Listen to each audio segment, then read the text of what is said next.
reçois Jean-Michel Gueret, on va parler d'EFT. Tu es donc psychothérapeute, fondateur et président de l'Institut français de psychologie énergétique et clinique, auteur et conférencier. Et donc, d'ailleurs, dans ton dernier livre, c'est Mieux vivre avec l'EFT. Et puis, il y a le petit livre sur l'EFT que tu as écrit à plusieurs mains, là, avec... oui, on était 8 à publier le petit livre de l'EFT aux éditions First, qui est en fait un ouvrage assez étonnant parce qu'il est microscopique, il tient dans une poche. En réalité, il fait 150 000 signes, il y a énormément de choses dedans. Et on couvre beaucoup d'aspects de la vie de tous les jours. On parle de comment, bien sûr, employer l'EFT, qu'est-ce que c'est que les émotions. On parle également du stress. On parle de l'utilisation de l'EFT sur des problèmes de physique, de douleur, sur l'emploi de l'EFT avec les enfants, dans les couples, mais aussi pour dépasser des croyances limitantes, pour booster ses performances. Enfin, voilà. C'est pratico-pratique, c'est petit mais costaud, quoi, comme on dit. Hein. Voilà. Il est complet, c'est vrai. Tout à fait, ouais, c'est vrai. Et en plus, il ne coûte que 2,99 €. Ah oui, c'est pas négligeable, c'est vrai. 1,99 € en version Kindle. Kindle, d'accord, ok. On va reparler de toute façon de ces actus-là. Donc on va parler de l'EFT. Je propose de faire simple quelque part. Comment tu expliquerais l'EFT, par exemple, à un enfant de 10 ans? Comment tu lui expliques ça? Alors, déjà, ce qu'il faut dire, c'est que EFT, ça signifie Emotional Freedom Technique, donc qu'on peut traduire par technique de libération émotionnelle. Eh bien, alors, un enfant de 10 ans, ça tombe très bien, parce que là, je suis en train de finir un ouvrage qui va sortir au mois d'août. C'est justement comment utiliser l'EFT avec les enfants.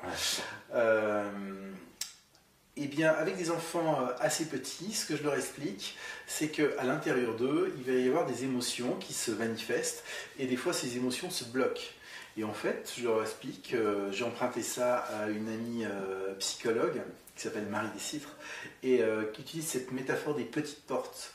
En fait, on leur dit qu'on fait toc-toc à chacune des petites portes sur le corps, et qu'il y a une porte qui est en lien avec une émotion, et que cette porte va s'ouvrir et permettre de faire diminuer la pression.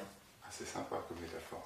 Ouais. Et donc, voilà, je trouve que cette idée, cette image passe très très bien avec les petits. Ouais. Donc en fait, qu'est-ce qu'on fait quand on fait l'EFT? Eh bien, on va s'en servir par exemple dans l'instant présent.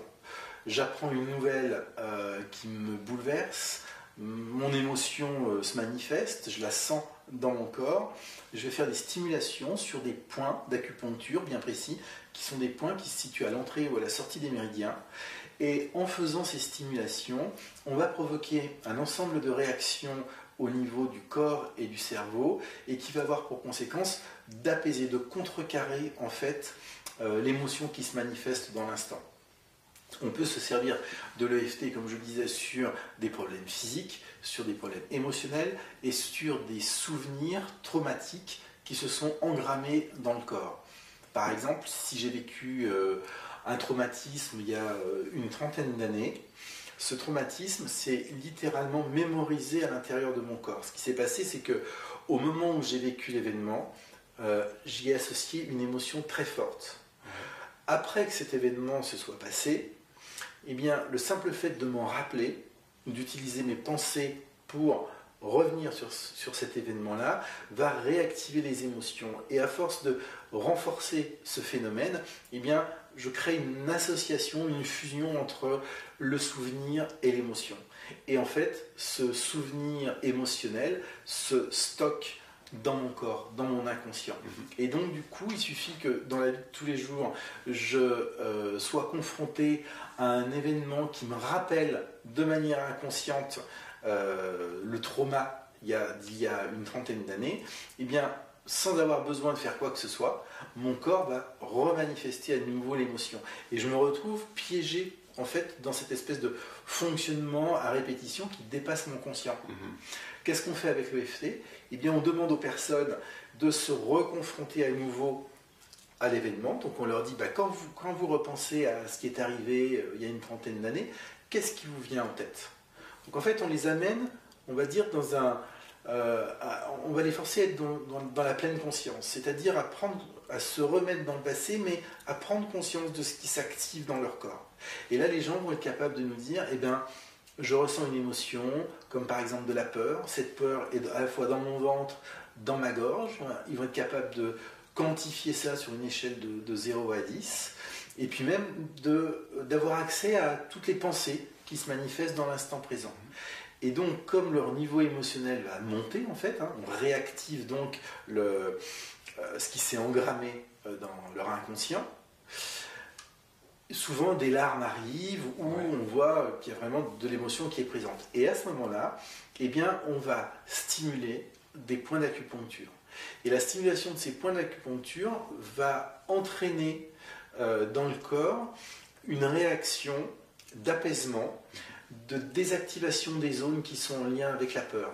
En réalité, ce qu'on crée, c'est une sorte d'incohérence.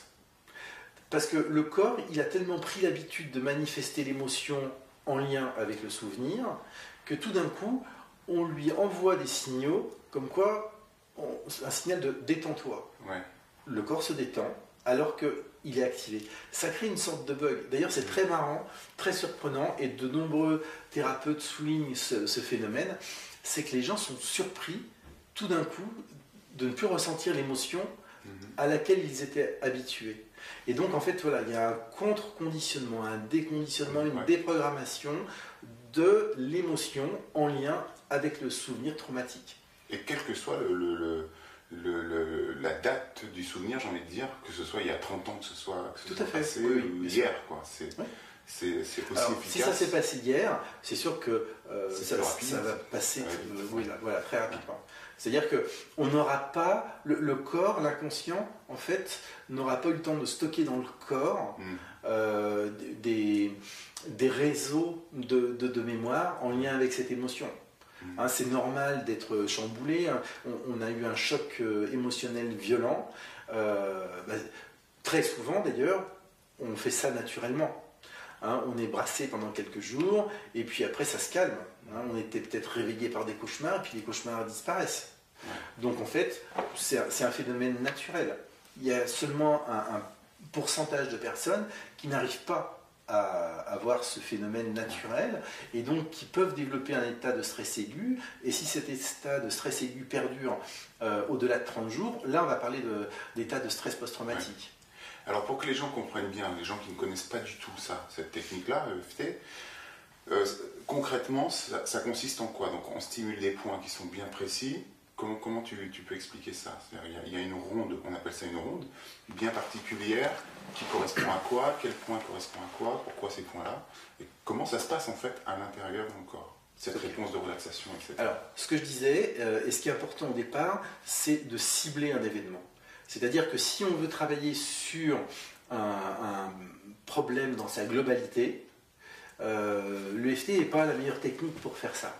Par exemple, si on veut travailler sur quelqu'un qui serait stressé, qui a peur de tout, s'il voudrait traiter sa peur de tout comme ça d'une manière générale, ça ne serait pas efficace. On va d'abord prendre du temps pour essayer de chercher et retrouver ce qui est à l'origine de cette peur de tout. Donc on va peut-être par exemple faire une liste d'événements qui ont déclenché cette peur de tout. Et on va travailler ces événements-là. Donc on va les cibler. On va se centrer sur l'événement, on va en parler, on va laisser se dérouler l'événement dans notre tête comme si c'était un petit film et identifier une image qui fait monter l'émotion. Là, on fera une pause. On aura donc une image. Quand on a cette image, à partir de cette image, on va ressentir quelque chose et on va donc créer une première phrase qu'on appelle la phrase de préparation et qui va globalement exprimer ce qu'on ressent quand on pense à ce qui s'est passé. Et donc c'est la fameuse phrase de EFT où on va dire, alors on va stimuler une partie de la main qu'on appelle le point karaté dès le départ, et on va prononcer cette phrase. On va la répéter une fois, 2 fois ou 3 fois. Ça va dépendre de l'émotion qu'on ressent. Si on ressent beaucoup d'émotion, on répétera la phrase une seule fois. Et par exemple, ça sera, même si je ressens cette émotion, quand je repense à ce que j'ai vécu, je m'accepte tel que je suis. En fait, l'EFT, alors déjà je vais faire une petite parenthèse, l'EFT découle d'une technique qui s'appelle la thérapie du champ mental. Et en fait, l'EFT est une simplification de cette méthode-là. Et ces deux techniques, EFT, thérapie du champ mental, empruntent des notions qui sont bien connues dans la psychothérapie, l'exposition, hein, c'est ce qu'on fait en reparlant du problème, l'acceptation, cette fameuse phrase qui se termine par « je m'accepte comme je suis », la pleine conscience parce qu'on est centré sur les sensations qu'on ressent et on travaille là-dessus. Donc on va faire cette première phrase et ensuite on va enchaîner des stimulations. Donc il y a 15 points. Le premier point, il est sur le haut de la tête. On pourra y revenir si tu le souhaites. Deuxième point, au début de la racine des sourcils, au-dessus du nez. Le troisième point, au coin des yeux. Ensuite le quatrième, sous les yeux, sous le nez, sous la bouche, sous les clavicules, sous le bras, sous les pectoraux.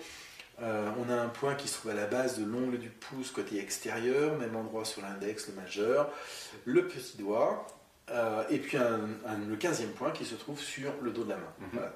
Donc ces points, en réalité, ils ont été choisis de manière arbitraire par Roger Callahan, qui est le créateur de la méthode de la thérapie du champ mental, en fonction de leur facilité de stimulation.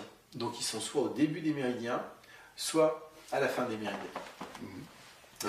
Et donc la stimulation répétée de ces points va créer en fait des charges électriques qui vont parcourir ces méridiens. Donc en fait, on parle des méridiens, ce sont les mêmes que les Chinois ont tracés, imaginés il y a de ça 5000 ans, et c'est le long de ces méridiens que se trouvent les points d'acupuncture qu'on va stimuler en plantant des aiguilles. Sauf que dans le l'EFT, comme dans la thérapie du champ mental, on n'utilise pas d'aiguilles, on utilise simplement nos doigts. Nos doigts, en fait, on va donc faire des sortes de petites percussions, des tapotements, on pourrait dire aussi, sur les points. La structure de la peau et les tissus conjonctifs est cristalline. Donc quand on va avoir la percussion, c'est-à-dire on va générer un écrasement de ces cristaux, et l'écrasement de ces cristaux va produire une charge piézoélectrique. Et cette charge piézoélectrique va vivre dans le corps et va circuler le long de la voie de moindre résistance. Et justement, à l'intérieur des méridiens d'acupuncture, la résistance électrique est très très faible. Et donc, ils vont suivre ce trajet. Alors, il y a des explications que Gary Craig dit par exemple que la cause de toute émotion négative provient d'un blocage dans le circuit des méridiens, et donc la charge piézoélectrique va venir faire sauter ce blocage-là. Mais il y a d'autres explications.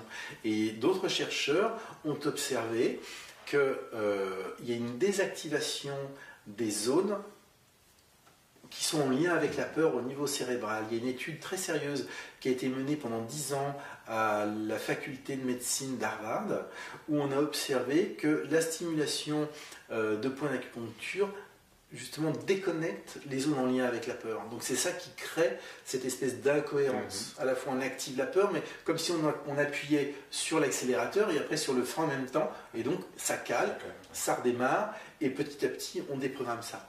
On a également observé que quand on stimule les points d'acupuncture, quand on enchaîne en fait notre séquence, on augmente la production au niveau cérébral. On peut mesurer ça avec un électroencéphalogramme.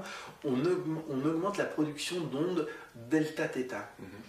Alors, il faut savoir que quand on est comme ça en train de discuter tous les deux, notre cerveau a une certaine fréquence vibratoire qu'on appelle bêta, c'est-à-dire aux alentours de 20-24 Hz. Si on commence par exemple à se détendre, à fermer les yeux, à relâcher notre langue dans la bouche, on va passer en état alpha, donc un état inférieur. Et puis, si on faisait de l'hypnose, si tu me faisais une séance d'hypnose par exemple, et bien rapidement je commencerai à passer de plus en plus en onde θ.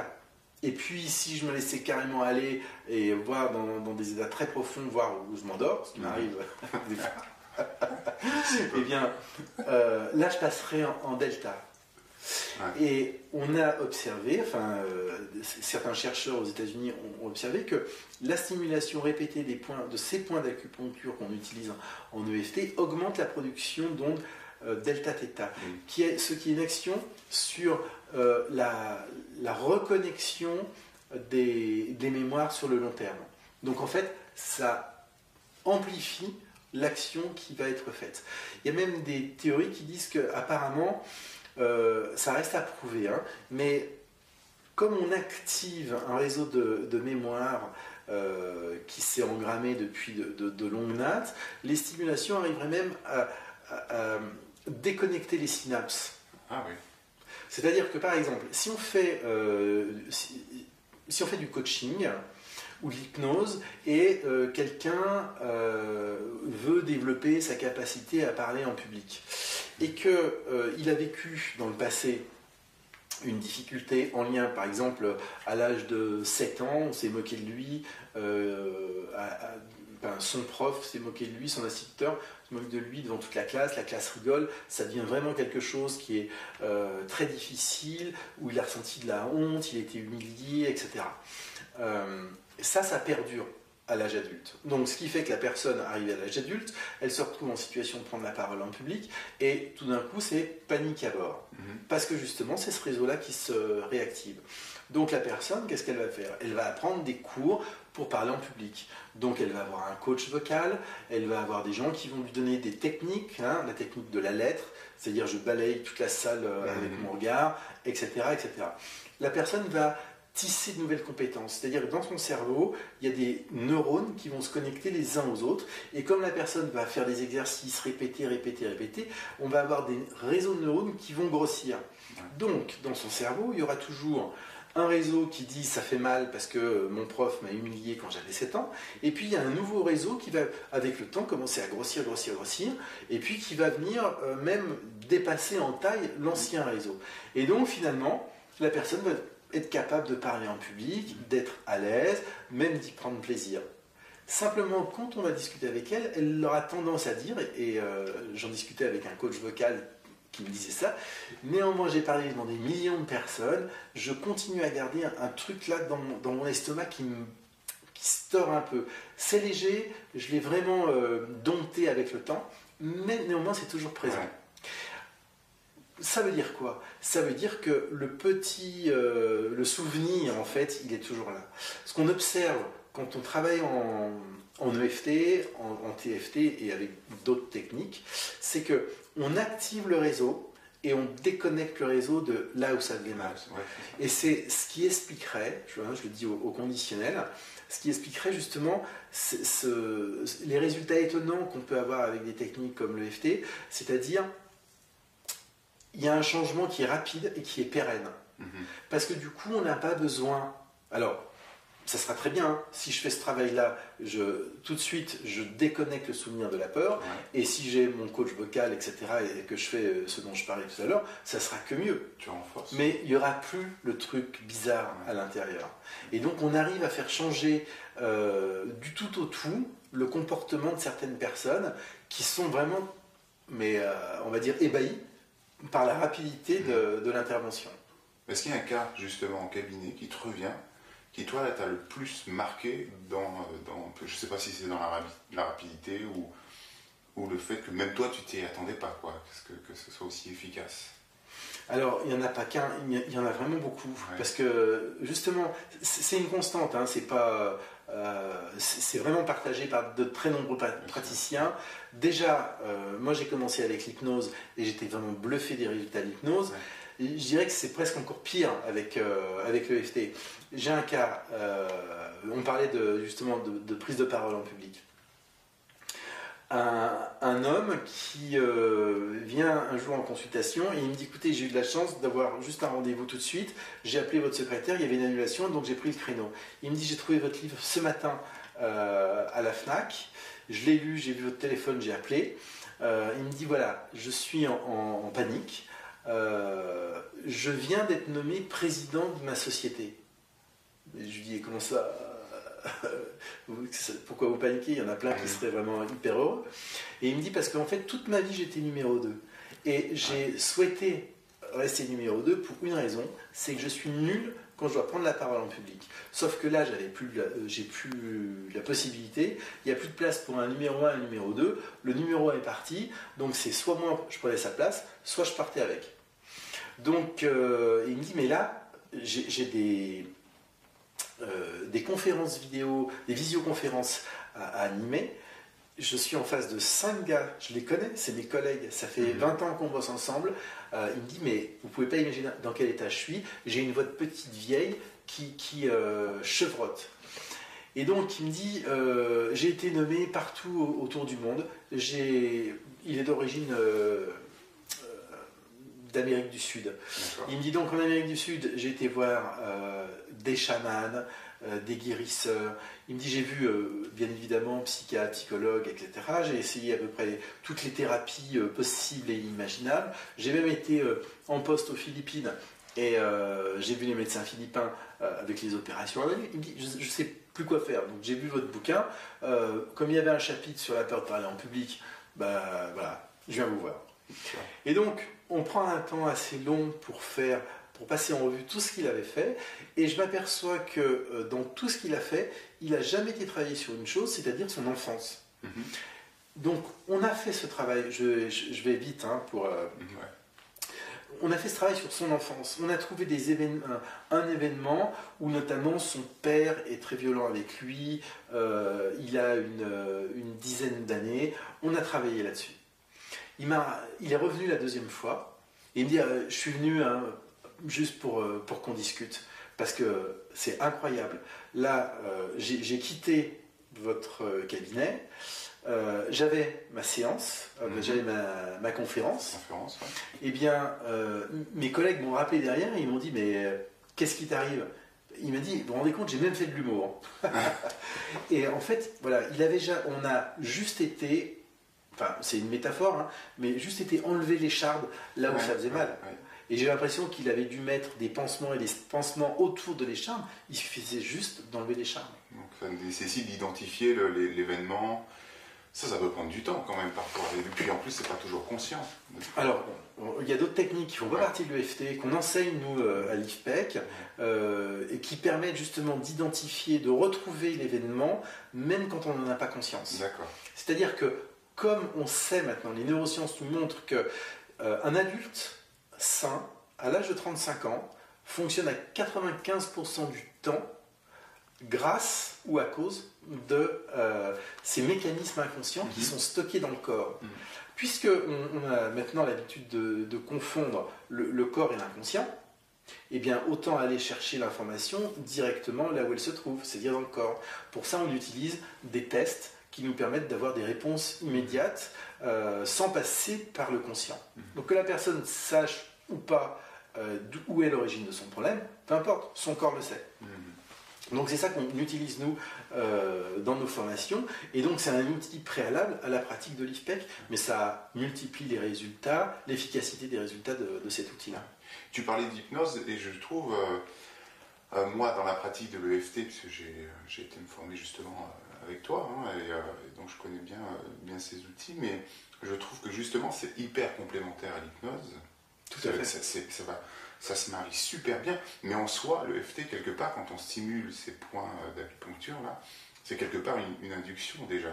Oui. Et quand tu l'expliques, il y a vraiment ça, ce que j'entends, c'est vraiment ce mariage entre les TCC, les thérapies comportementales et cognitives. Je vais enlever le chat qui est en train de manger le micro. Et donc déjà, cette capacité de pouvoir faire une induction juste en stimulant, et comme on verbalise en même temps, je trouve intéressant les recadrages qui se font, et toutes ces choses-là. Alors c'est ça qui est extrêmement intéressant, et moi je le dois aussi à l'apport de l'hypnose. Il y a certaines personnes qui vont essayer de faire une comparaison entre les deux. Je trouve ça inutile. C'est vraiment deux outils qui se complètent tellement bien, mais que même justement il y a des fois du mal à voir où est la frontière. Parce que comme je disais, quand on stimule les points, on produit des ondes delta-theta, ce qu'on recherche justement quand on fait une induction d'hypnose. Donc on peut très bien faire de l'EFT dans l'hypnose, de l'hypnose dans l'EFT. D'autre part, il y a une chose essentielle, c'est que l'EFT permet de travailler sur des traumatismes qui vont se situer au niveau du limbique, c'est-à-dire sur la mémoire émotionnelle qui est implicite, donc qui est vraiment profondément ancrée. Principalement, l'EFT, juste les stimulations, si on fait que ça, on va travailler au niveau du limbique. Mais maintenant, si on utilise des phrases, si on utilise ce qu'on appelle des recadrages cognitifs, eh bien là, on peut travailler aussi sur le néocortex, c'est-à-dire remodifier le sens et aider la personne à aller encore un peu plus vite. Donc en fait, l'outil EFT peut être utilisé d'une manière beaucoup plus complète, à la fois sur le cortex, sur le limbique, bien sûr aussi sur le reptilien, hein, parce que certains points, notamment par exemple le point triple réchauffeur 3, est en lien direct avec le reptilien. Donc on a aussi une sorte de déprogrammation des traumas qui sont le plus profondément enregistrés. Et c'est pas négligeable quand même cette idée de travailler sur les émotions d'une part, effectivement, c'est une technique de libération émotionnelle, et aussi sur toute cette cognition et sur ses croyances installées, et souvent très profondément quand elles sont installées depuis l'enfance. Bon, c'est vrai que de pouvoir changer une croyance, parce que libérer une émotion c'est bien, mais de pouvoir changer la croyance définitivement, c'est aussi l'avantage de l'outil. Alors, je vais y revenir, mais je vais d'abord rebondir sur ce que tu disais. Tu as parlé des thérapies cognitivo-comportementales. Donc moi, dans mon parcours de psychothérapeute, je me suis effectivement formé aux thérapies cognitivo-comportementales. C'est quoi? Eh bien, c'est un des 4 principaux modèles de conception du patient. Le modèle du patient, c'est quoi? C'est la manière de concevoir comment fonctionne un individu. Et en fonction de si tu t'appelles Freud ou si tu t'appelles Beck, eh bien, tu voit pas les patients fonctionner de la même manière. Mais peu importe. Ce qui est déjà important, c'est d'avoir une grille de lecture de son patient. Et donc, les TCC nous apportent une méthodologie. Cette méthodologie, elle est partagée par des milliers ou des millions de psychologues dans le monde entier. Et donc, ça veut dire que les protocoles qui sont utilisés dans les thérapies cognitivo-comportementales, ils sont validés. Validés par l'OMS, validés par l'INSERM, validés par les États et par les représentants des États. Donc, c'est des choses qui sont sûres. Ce n'est pas inventé, sorti du chapeau comme ça. Nous, ce qu'on fait à l'IFPEC, c'est qu'on enseigne l'EFT dans ce cadre de thérapie cognitivo-comportementale, technique cognitivo-comportementale. Donc en fait, c'est un cadre qui est beaucoup plus sécure que de vouloir faire de l'EFT comme ça. Comme ça, ça, c'est très important. C'est super important. On va justement y venir aux formations, mais juste avant, pour que les gens vraiment se rendent compte. Donc, justement, je reviens sur ce que tu disais, c'est-à-dire les croyances. Dans les thérapies cognitivo-comportementales, il y a une évolution qu'on appelle la 3e vague. Et dans la 3e vague, on retrouve d'autres conceptions et d'autres outils comme la pleine conscience, comme les thérapies d'acceptation, et puis la fameuse thérapie des schémas. La thérapie des schémas elle a été amenée par Jeffrey Young, qui est un docteur en psychologie, et son explication elle est très simple, en 2 mots, c'est que quand l'enfant vient au monde, il a déjà un tempérament émotionnel qui est inné, et qui est relativement stable dans le temps. Il a également des besoins fondamentaux qui sont universels. Dans ces besoins fondamentaux, il y a l'amour, la protection, le jeu, etc., etc. Et puis, il y a une famille, généralement, qui est là pour répondre à ces besoins fondamentaux.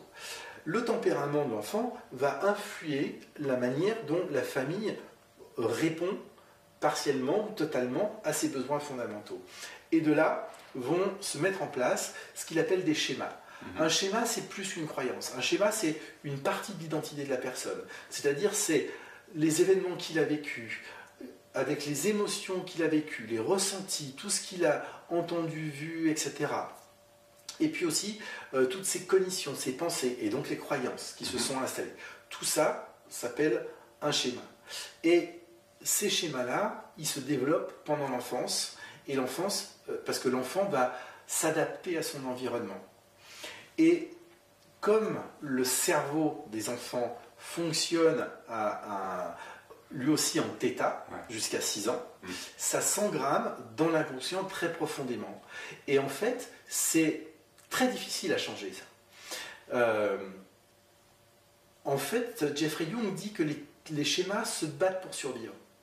Et donc, si on veut changer les croyances, eh bien, il va falloir aller travailler sur les événements qui ont installé les schémas. En tout cas, en EFT, c'est comme ça qu'on vient le travailler. Et donc, si on arrive à faire diminuer l'émotion qui est enregistrée dans l'inconscient en lien avec le schéma qui a installé la croyance, eh bien, on change la croyance. Et donc, on désamorce l'émotion, et ensuite on fait une restructuration cognitive et on vient changer la croyance, et après on va la renforcer. Alors on peut la renforcer avec de l'hypnose, avec de la répétition, avec etc. etc. Avec l'utilisation du positif, on peut utiliser aussi du positif avec le FT. Et ce qui m'amène justement, là, en parlant de l'enfance, etc., ce que moi j'aime beaucoup avec le FT, c'est cette capacité à être autonome. Il y a des choses évidemment qu'on peut travailler seul et d'autres plutôt en étant accompagné par un praticien formé et expérimenté. Mais il y a cette notion d'être autonome et d'imaginer un monde où les enfants, on leur apprend le FT, justement, dans les plus jeunes âges. C'est quand même leur permettre d'éviter de se faire une carapace émotionnelle ou justement un schéma bien costaud qui va les limiter plus tard. Je dirais que ce qu'il faut d'abord apprendre aux enfants, c'est à exprimer leurs émotions. Avant même, parce qu'il y a une tentation, hein, des fois j'entends des praticiens où il y a des accros à l'EFT, hein, moi je ne suis pas du tout un taliban de l'EFT, bien loin de là. Je pense que ce qui est déjà hyper important, c'est accueillir l'émotion. Accueillir l'émotion, c'est-à-dire l'enfant il pleure, on ne va pas lui sauter dessus pour lui faire des stimulations. On va lui dire ok, qu'est-ce que tu ressens, c'est où dans ton corps, etc. Et lui demander s'il peut nommer l'émotion. Si c'est pas la nommer, on va l'aider à nommer l'émotion. Est-ce que tu es triste? Et on ne va pas forcément lui demander pourquoi, parce qu'il aura, suivant son âge, il n'aura pas forcément la capacité de nous expliquer pourquoi, mais on va essayer de développer notre empathie, se mettre à sa place pour comprendre qu'est-ce qui peut se passer. Parce qu'un enfant ne fonctionne pas comme un adulte. Le cerveau de l'enfant n'a rien à voir avec celui de l'adulte. C'est pas un adulte en miniature. Hein. Et donc, c'est un peu l'objet du livre que je suis en train de terminer, d'expliquer, voilà, on va nommer ça. Et puis après, si ça se prolonge, là on va pouvoir se servir de l'EFT et lui montrer. Par exemple, si c'est la tristesse, on lui apprendra que s'il se sent triste, il peut juste stimuler son doigt comme ça. Et que ça va l'aider à poser sa tristesse. Mais la tristesse, il y a un film qu'il faut voir, il faut dire aux gens de le voir et encourager les parents à le montrer à leurs enfants, c'est vice-versa. Parce que vice-versa permet d'expliquer d'une manière extrêmement poétique le fonctionnement des émotions et de la mémoire aussi, de la mémoire implicite et explicite, court terme, travail et long terme. Et c'est très intéressant. Comme ça, après, on peut utiliser, justement, il y a un chapitre là-dessus, l'utilisation du film vice-versa pour travailler en EFT avec des enfants. Ouais, c'est vraiment, ce film est vraiment génial hein, pour ça, pour faire le lien, c'est top. Je vais te lancer un défi, Jean-Michel, tu as 2 minutes là parce que j'ai envie que tu en parles de tes formations justement, parce que pour y avoir participé, je trouve que ça vaut le coup vraiment d'en faire profiter. Je sais qu'il y a pas mal de thérapeutes qui vont nous écouter aussi, hein. Mais il y a aussi pas mal de gens qui veulent se lancer, et puis parce qu'il y a aussi des gens qui peuvent faire des formations juste pour un bénéfice personnel. Alors comment ça fonctionne pour venir se former à l'EFT chez toi, à l'IFPEC? Alors, 2 minutes. 2 minutes, c'est chaud, hein. C'est chaud. Alors, en fait, aujourd'hui, l'IFPEC est structuré en fonction de 3 cibles. La première cible, c'est le grand public. Au grand public, on offre des ateliers d'initiation et de découverte qui sont plutôt thématiques. On va travailler par exemple sur l'estime de soi, sur mincir avec l'EFT, etc., etc. On a une approche, donc j'ai un problème et je viens apprendre l'EFT pour moi. Comme tu le disais très justement, un des grands atouts de l'EFT, c'est de rendre les gens autonomes. Donc, ils ne sont pas dépendants de leur thérapeute. Donc voilà, ça, première cible. Ensuite, on a une deuxième cible qui est notre cible historique, hein, puisque l'IFPEC s'est construit avec cette cible-là. Ce sont les thérapeutes qui sont déjà en activité. Les psychologues, les psychothérapeutes, les psychiatres, etc. C'est aujourd'hui la majorité des personnes que nous formons. Là, les formations sont relativement courtes. Parce que, pourquoi ? Ce sont normalement des personnes qui sont déjà en activité, qui ont déjà une base thérapeutique, qui savent ce que c'est que l'alliance thérapeutique, une anamnèse, etc. Donc à ces personnes-là, on leur transfère l'outil EFT. Ça dépend, on a une formation longue qui totalise 16 jours au total. C'est même relativement court hein, quand même pour apprendre cet outil et notamment apprendre à le pratiquer dans un cadre de thérapie cognitivo-comportementale. Et puis la troisième cible, et c'est nouveau puisqu'on lance cette formation cette année, c'est en fait, pour faire très court, la formation idéale que moi j'aurais aimé avoir quand j'ai démarré dans ce métier-là il y a une quinzaine d'années. En fait, depuis 15 ans, j'ai fait un très grand nombre de formations. Je me forme environ au moins 30 jours par an. Les 2 dernières années, ça a été beaucoup plus chaud que ça, puisque j'ai dû me faire 400 heures de psychopatho. Mais j'ai fait beaucoup de formations, je ne vais pas toutes les citer, mais certaines ont été très utiles, d'autres carrément inutiles, d'autres moyennement utiles. Et puis ce que j'ai observé aussi, c'est que en fait, j'ai fait les choses un peu dans le désordre. J'ai commencé à me former à des outils, l'hypnose, le MDR, la cohérence cardiaque, etc. Et puis après, quand je me suis installé dans mon cabinet, je me suis aperçu qu'il me manquait des billes. J'étais incapable finalement de me dire mais qu'est-ce qu'il a là, le gars en face de moi là. Je le trouvais un peu bizarre, mais je ne savais pas mettre un nom là-dessus. Et puis à l'époque, je ne connaissais pas non plus des superviseurs et des gens pour me coacher et m'aider là-dedans. Donc, ce qu'on a mis en place dans c'est une formation pour des gens qui sont en reconversion et qui n'auraient pas une connaissance préalable de la psychologie. Donc, cette formation se déroule en 3 années. Ce sont des formations 2 jours par mois, un vendredi et un samedi, étalées sur 11 mois de l'année, donc 22 jours. Et on va, la première année, les faire travailler sur eux.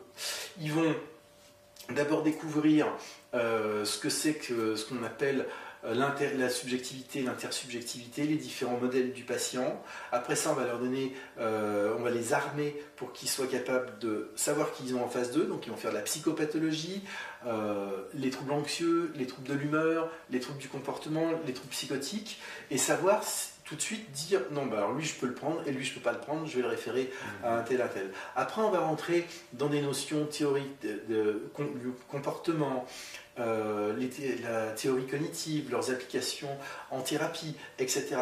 On va structurer, après on va faire une analyse fonctionnelle, on va en venir à l'EFT, on va demander aux gens de travailler sur eux avec l'EFT, on va aussi les encourager et leur demander de travailler avec des thérapeutes à l'extérieur. Toute cette première année, voilà, ils travaillent sur eux, ils acquièrent des bonnes bases, ils vont quand même faire de la pratique, des jeux de rôle également, ils vont être aidés par des lectures, par des cours en ligne. Enfin bref, le programme est... un socle solide. Voilà, il y a un socle solide. La deuxième année, ils vont commencer à travailler avec des thérapeutes, pareil, dans un cadre en utilisant des techniques cognitives, émotionnelles et énergétiques. Ils vont apprendre le Matrix Reparenting en deuxième année. Et puis la troisième année, c'est encore un pas plus loin, et c'est vraiment la préparation à l'installation. Là, on va les accompagner également au niveau de la mise en pratique. Parce que, je veux dire, c'est bien, on sait travailler avec un patient, mais notre métier, il est double. Il faut savoir consulter, mais aussi savoir faire venir des personnes chez nous, et aussi dans quel cadre juridique je m'installe, qu'est-ce que je dois faire. Un site internet implique des déclarations à la CNIL, par exemple. Eh bien, tout ce background indispensable, eh bien, on va leur donner et leur apprendre à s'installer, à devenir autonome en tant que praticien. Où est-ce que les gens peuvent retrouver toutes ces informations? Alors, il y a juste aussi, avant que tu nous dises, où est-ce qu'ils peuvent te retrouver sur Internet, quelque chose dont tu m'as parlé là, un petit mot là-dessus. Je crois que ça s'appelle Quantum Way, ce projet, c'est ça? C'est rendre accessibles des informations qui sont a priori faciles à trouver en anglais, oui, mais pas en français. Alors en fait, la thérapie du champ mental, l'EFT, viennent des États-Unis. Les États-Unis, évidemment, sont en avance sur nous. Donc, si on veut rattraper notre retard, ou en tout cas être à la page, il y a intérêt à tisser des contacts étroits. Donc, moi, j'ai noué des contacts depuis des années avec les États-Unis, et notamment avec l'association américaine de la psychologie énergétique, qui s'appelle l'ASCEP, l'association américaine pour la psycho-énergétique globale. C'est une association qui a en 2012 été reconnue par la puissante association américaine des psychologues, l'APA. Et donc, ils aident l'ensemble des psychothérapeutes, des thérapeutes psychologues américains à se former à ces thérapies, à la psychologie énergétique et entre autres l'EFT. mais pas que. Et il leur donne aussi des éléments pour pouvoir défendre cette technique. Parce qu'aux États-Unis, il ne faut pas oublier une chose, nous on ne l'a pas vécu en France parce que de toute façon, pour l'instant, c'est pas du tout connu, la psychologie énergétique. De temps en temps, il y a un article ou une émission où on a tendance à dénigrer ça, mais franchement, il n'y a rien à voir avec l'ampleur qu'ils ont connue aux États-Unis. Et ils se sont structurés, et ils ont fait des études, ils ont produit des centaines d'études. Donc aujourd'hui, maintenant, la question de savoir si ça marche ou pas, ces techniques, elle ne se pose plus. Ça fait vraiment partie des techniques qui sont basées sur des preuves scientifiques. Là, le débat aux États-Unis, c'est plutôt de savoir comment est-ce que ça fonctionne. Et justement, là, l'ACEP a produit des cours en ligne réalisés par les meilleurs experts. Il y a environ 18 heures de cours. Donc, c'est des scientifiques qui expliquent la science derrière la psychologie énergétique. Et donc, en fait, on a accès à une somme de connaissances qui est phénoménale.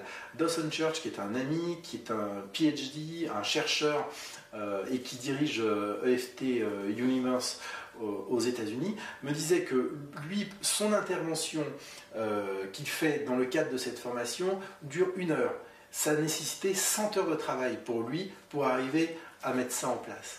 Et donc, j'ai suivi ce cours que je trouve absolument passionnant et je me suis dit, mais quand je vois le nombre de Français qui ne parlent pas, alors au Canada ils n'ont pas ce problème-là, mais en France il y a quand même beaucoup, toi le premier d'ailleurs, de Français qui ne sont pas bilingues.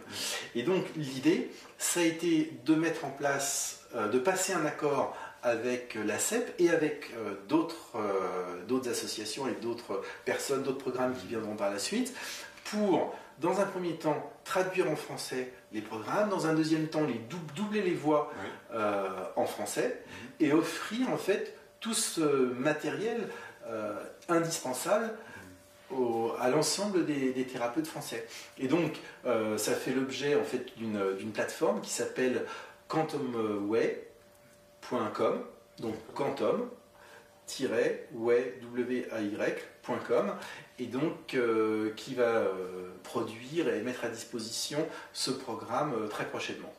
D'accord. Et donc pour